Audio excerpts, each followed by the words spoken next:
స్వర్ణముఖి నదిలో గుర్తు తెలియని మహిళ హత్య కేసును ఛేదించారు శ్రీకాళహస్తి పోలీసులు. జనవరి 28వ తేదీ శ్రీకాళహస్తి స్వర్ణముఖి నదిలో గుర్తు తెలియని మహిళ హత్య కేసును ఛేదించిన వన్ టౌన్ సీఐ నరసింహారావు మాట్లాడుతూ, శ్రీకాళహస్తిలోని స్వర్ణముఖి నదిలో గుర్తు తెలియని మహిళ శవం కేసును నమోదు చేసి విచారణ చేపట్టామని, ఈ కేసు విచారణలో మహిళ పేరు పవిత్ర అని, ఆమె భర్త పేరు శ్రీనివాసులని, భార్యాభర్తల మధ్య కొద్ది రోజులుగా వివాదం ఏర్పడడంతో భార్యను హతమార్చాలనే ఉద్దేశంతో భర్త శ్రీనివాసులు 27వ తేదీన శ్రీకాళహస్తి దర్శనానికి వెళదామని భార్య పవిత్రకు చెప్పి శ్రీకాళహస్తికి పిలుచుకువచ్చి స్వర్ణముఖి నదిలో స్నానాలు ఆచరించి దేవుని దర్శించుకుందామని పవిత్రకు చెప్పడంతో పవిత్ర స్నానమాచరించడానికి స్వర్ణముఖిలో దిగడంతో భర్త శ్రీనివాసులు ఆమె గొంతును నులిమి హత్య చేసినట్లు విచారణలో తేలిందని, నిందితుని అదుపులోనికి తీసుకుని కోర్టుకు హాజరుపరుస్తున్నామని తెలియజేశారు. ఈ కేసు విచారణలో సహకరించిన తమ సిబ్బందికి ప్రత్యేక అభినందనలు తెలియజేశారు. శ్రీనివాస్ పవిత్రను తలపైన కర్రతో కొట్టి గాయపరిచినాడు.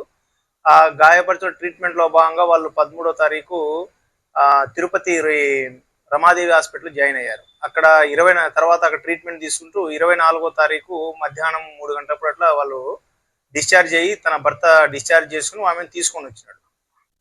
తీసుకొని వచ్చిన క్రమంలో కాళహస్తికి వచ్చినప్పుడు ఇక్కడ మనము పోతే మనకు ఆరోగ్యం బాగుపడుతుంది అని చెప్పి ఆ విధంగా చెప్పడం జరిగింది. ఇతను కూడా ఎందుకు చెప్పాడంటే బస్సులో వాళ్ళ మధ్య మాట పెరిగింది.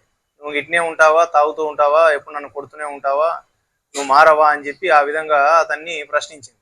దానికి అతనికి సరిగా నాకు నువ్వు ఎక్కడ అన్నం పెడతా ఉన్నావు, నీకు వేరే వాళ్ళతో అక్రమ సంబంధం అని ఇలాంటి మనస్పర్ధలతో దీనివల్ల నాకు ఏ ఉపయోగం లేదని చెప్పి దాన్ని చంపేయాలా అని చెప్పి అనుకుని నిర్ణయించుకొని